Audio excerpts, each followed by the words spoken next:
We are running out of silver. It is about to go the way of the dodo bird. In other words, it's going to be extinct very soon, according to a new report. We're going to study this report and try to make sense of it. And there's a little bit of a spoiler alert. We're not going to be running out of silver anytime soon or anytime in the medium future. In fact, likely we're not going to run out of it at all for the next 100 years at least, probably even longer. I'll explain why as we explore. I think it's good to question everything. And there's a lot of confirmation bias that kind of goes around in the community here, but that's the case with anything, especially if you have money already invested in a commodity or stock or what have you. You want to feel like you're being validated by the purchases you make for any given commodity. I think that's just human nature. But you know what? I don't need it in order to justify buying silver and holding on to silver, because I have already all I need to pretty much prove that silver is a good buy, even if the price fluctuates as we have seen as of late. I believe through the course of history, as long as it's been tracked by the markets, we have seen silver indeed provide that stable store of wealth over the long course of time, depending on how you buy it. And indeed, it does preserve your wealth. However, it's not just going to disappear in the near future or anytime soon. I'm going to be referencing an article here that was sent to me by a member of the community that kind of piggybacks on an already published report by the Silver Academy. And I already did a video on this with regards to the Defense Department. Now this one is taking that report and kind of twisting it a little bit to say that silver is going to run out. It's on the brink of extinction, so they say. If you enjoy videos like this where I like to be realistic about silver and try to tell you as much truth as I can about the metal, but also being open-minded about where some of these data and other information comes about silver, I hope you would consider subscribing to the channel, pressing the thumbs up button down below, and understand that I post daily videos here where I like to cover the news and topics with regards to the precious metals. The Silver Academy is essentially doing a 24-week series of articles documenting never released information surrounding silver. And I applaud them for doing that, although the conclusions that they've come out with so far in their first week, it's been rather disappointing in my view. Because I think hype pieces like this, especially if they're tied to a company or tied to a mining stock or what have you, that's I think that's disingenuous. And that's speaking from somebody who has done profiles on mining companies before.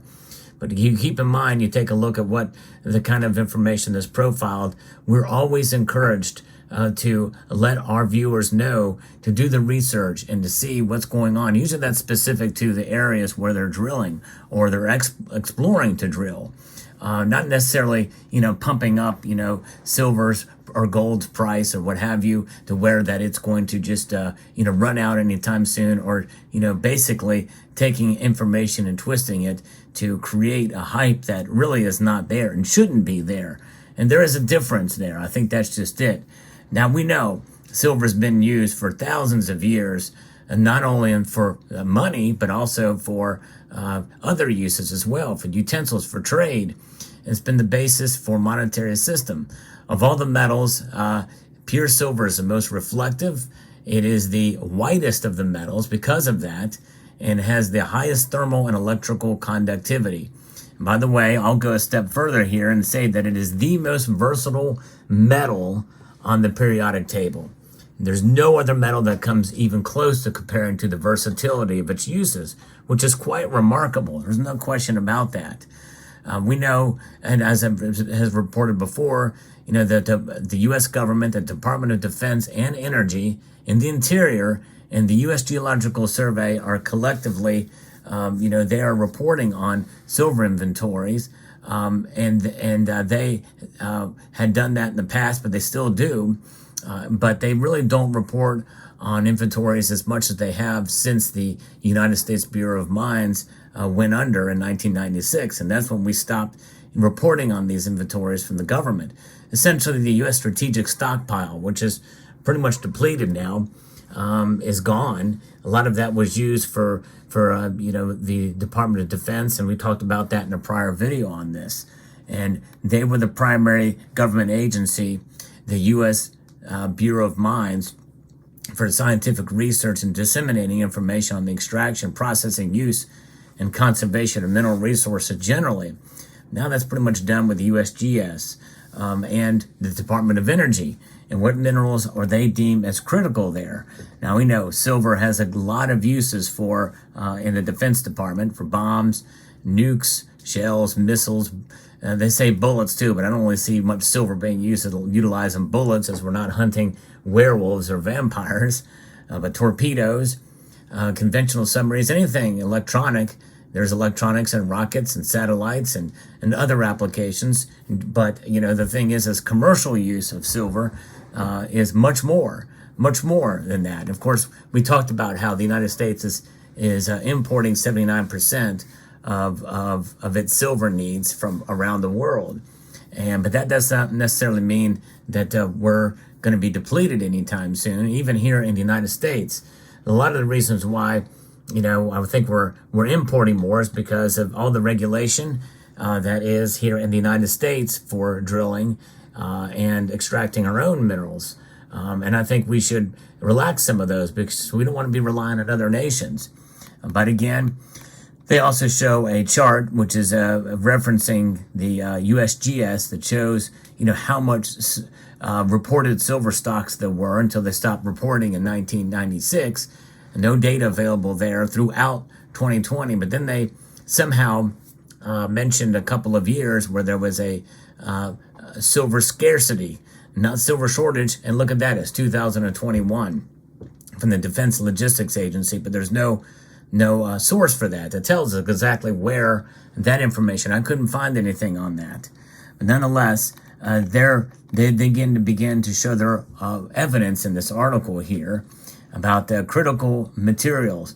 Now, in the last video where I talked about this with regard to the Defense Department, I did note there too, and that silver, gold, and uranium were not listed in these lists. For critical materials for energy, no uranium is listed there. You would think that would be a pretty critical one, but then again, we're not getting most of our energy here in the United States from uranium.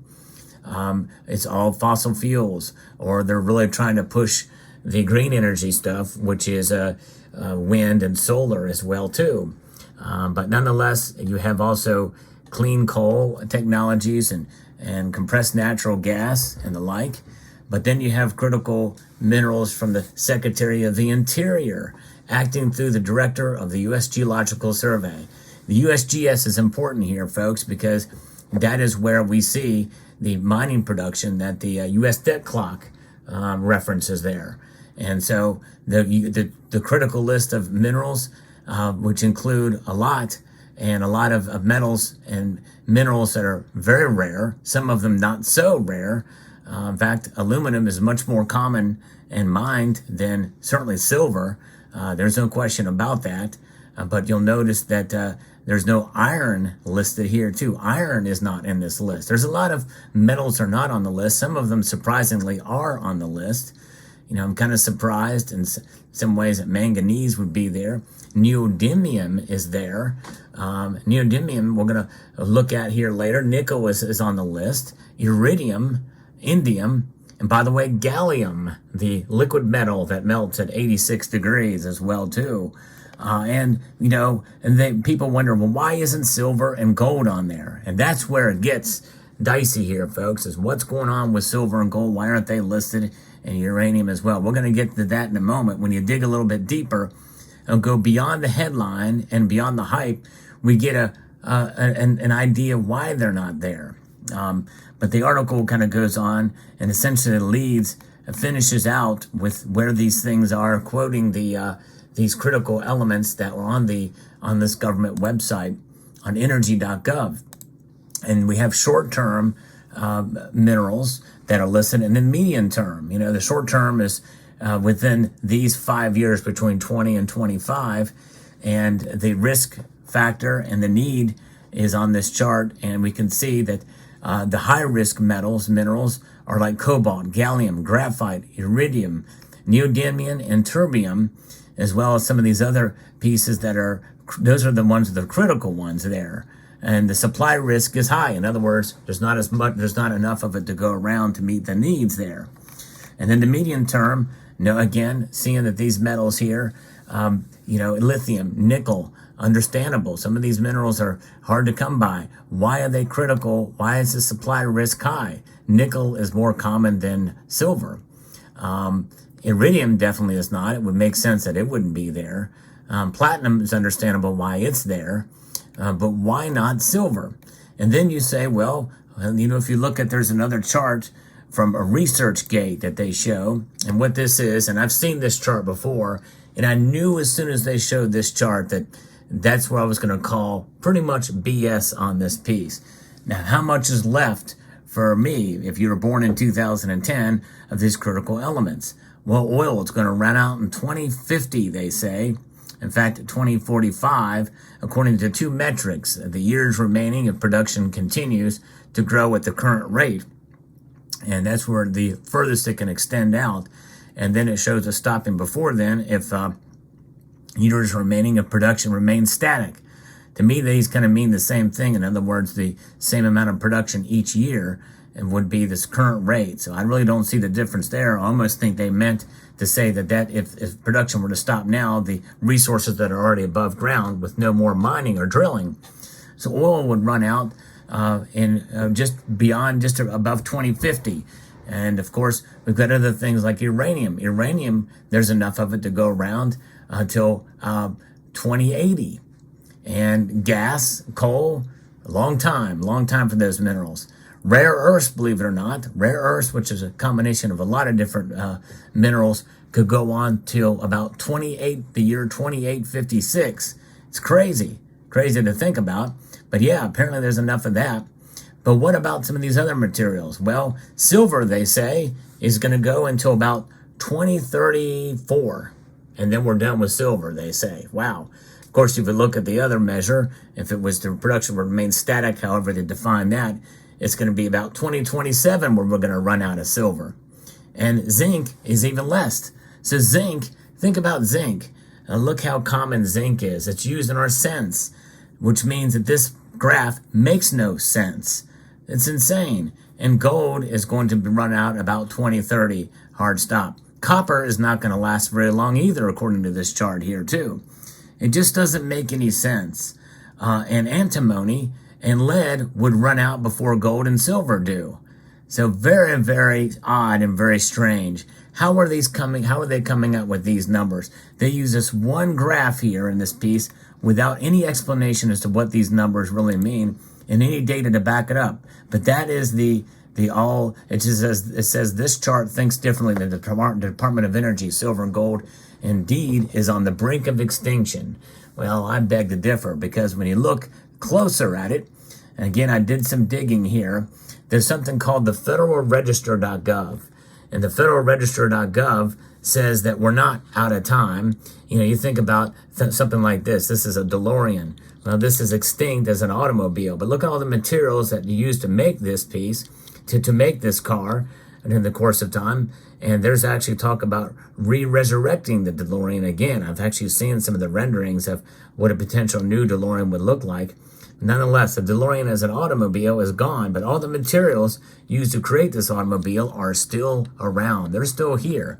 And by the way, silver is still here as well too, because when you talk about a supply shortage, well, think about it. There's a shortage of supply of silver products. There had been. And to get silver refined down to a level to where it needs to be, there could be issues with different parts of the supply chain in terms of end product, like what we see here, silver bullion pieces, silver coins, rounds, and bars. And that we have seen a shortage of those materials, those items for sure. But that's just for us, the people that stack the metal, the people that hold it. Nonetheless, it didn't last long. And now you have no problem getting silver. And in fact, for all intents and purposes, back there in the silver squeeze, the supposed silver squeeze movement, you could still get silver. It's just not in the form maybe you'd like it the best. 1,000-ounce bars were readily available. I remember at the time. And even some coins were available, some of the higher premiums ones, but there were other products that would come in from time to time. They didn't last long, and they're sold for a higher premium. But in fact, indeed, you really had no problem getting silver if you really wanted it. In fact, I'd say if there was a silver shortage, I would not have been able to have this made, a piece of silver with the name of the channel stamped on it, or be able to just willy-nilly just go out and pour my own silver bars. Just wouldn't have been able to happen if there really was a genuine shortage, and if there was something that they perceived to be an issue or problem, there'd be no way we could very easily get silver products without paying a very, very heavy premium, and the spot price would have been way up. I'm going to give you another piece here that also makes you think about this, but first let's get to the methodology, because in this piece they mentioned this on this Federal Register piece about how that people through surveys have been asked what elements should be added to the list. One of those was silver and gold, and they specifically say why they don't add some of these elements. Here's from the website, the Federal Register. The methodology used to develop the 2022 final list of critical minerals is based on the definition of critical mineral and the criteria specified in the Energy Act. The methodology was published by the USGS in 2020 and 2021 and includes 3 evaluations. Number 1, a quantitative evaluation of supply risk wherever sufficient data were available. In other words, they did a study on silver and gold. Was there a supply risk? In other words, even though there's 79% of the silver that is needed is imported from other countries, most of it Mexico, there's no supply risk. We can get it. We can get it easily. And we can get it easily because, well, you and I can just purchase these silver products very easy with a click of a button, or just by going in and handing in, $20-30 at your local coin shop and get yourselves an ounce of silver. That's on our end, which means that the supply for for silver in use for industrial uses and things for energy, there's no problem getting it. And especially over the past year, especially with what's going on with the supply chains in general coming back together, it's not because of the silver, it's because of other things like chip shortages and the like, and silicon and other things, which means that silver is needed for those components, but that's not the problem with the supply chain. It's the other materials on that list that are part of the problem, not silver itself. Number 2, a semi-quantitative evaluation of whether the supply chain had a single point of failure. That's right. In other words, for silver, there was not a single point of failure. The points of failure was related to other materials that basically made silver much less of an issue, or if not a problem at all. In other words, if there's a problem getting silicon or other minerals, rare earths, in order to produce a chip or a circuit board, and it's harder to get that, but yet it's easier to get silver, they're going to go with the other minerals. Number 3, a qualitative evaluation when other evaluations were not possible. The quantitative evaluation uses a net import reliance indicator of the dependence of the U.S. manufacturing sector on foreign supplies, an enhanced production concentration indicator, which focuses on production concentration outside of the U.S., and weights for each of the producing countries' production contribution by its ability or willingness to continue to supply the U.S. So those are the things. That's the nuance you have to look for some of this. And even though, I'm very skeptical of government reports for sure, and understandable, but, I think for this case, the overall methodology that they use, it does kind of make sense. And I think it's backed up by what you see before you here. Do you really think, and let this sink in, folks, do you really think if there was that big of a shortage and we were going to run out of silver by 2030, that they would let us be able to buy this stuff for under $25 an ounce? It ain't happening. They would want the price to skyrocket to prevent us, or they would just it would just become so hard for us to be able to get it because it would be needed in so other areas crucial to energy and the like. The powers that be would definitely be able to do something to kind of prevent us from getting this stuff. And not only that, but and really the same thing for gold as well too. But this is really the bottom line. And the very fact that you can go out and buy silver as quickly and as easily as you can, and you can, it's very easy and it's cheap. That tells you all you need to know. If they're really trying to, make this thing work, they would plan better than they have now. Because all it is doing is making us, enriching us. And if their government has power, and they would do what they can, I think, to try to get us not to buy this or what have you. It just wouldn't be that available as it is now. So I wholly reject the idea that silver is on the brink of extinction by any stretch, by any measure. Now, this agency, Silver Academy, is going to continue to put out reports in the coming weeks, and I'm going to try to follow along here. And where I agree with them, I will certainly say that. But where I don't agree with them, I'm going to say that as well too. And why? Because I want to be able to provide a service to you, the viewer. And even though if you may disagree with some of what I said in this report, at least it's going to get you to think about it. And you may come to a different conclusion, and that's fine. This channel exists, in part to provide information as a balanced point of view with regards to silver. And why do I do that? Well, because really of my love of the metal. I think it's a great metal for so many different reasons. But a lot of it is due to what we already know. That's an established fact about the metal, the facts about the metal for what it is. It is a semi-rare, precious metal. There's no question about it. I believe it's commodity money. I believe it provides a way to be able to save yourself from the increasing devaluation of the dollar. And I think that's really all you need to know when it's all settled down to brass tack, the simplest, because silver has been money for thousands of years. And I think it continues to be in a different form now as commodity money. Let me know what your thoughts are in the comment section down below. Hope you found this video informative, insightful, and educational. And I want to extend a multitude of gratitude to each and every one of you for watching, and to encourage you to please rate, share, comment, and subscribe.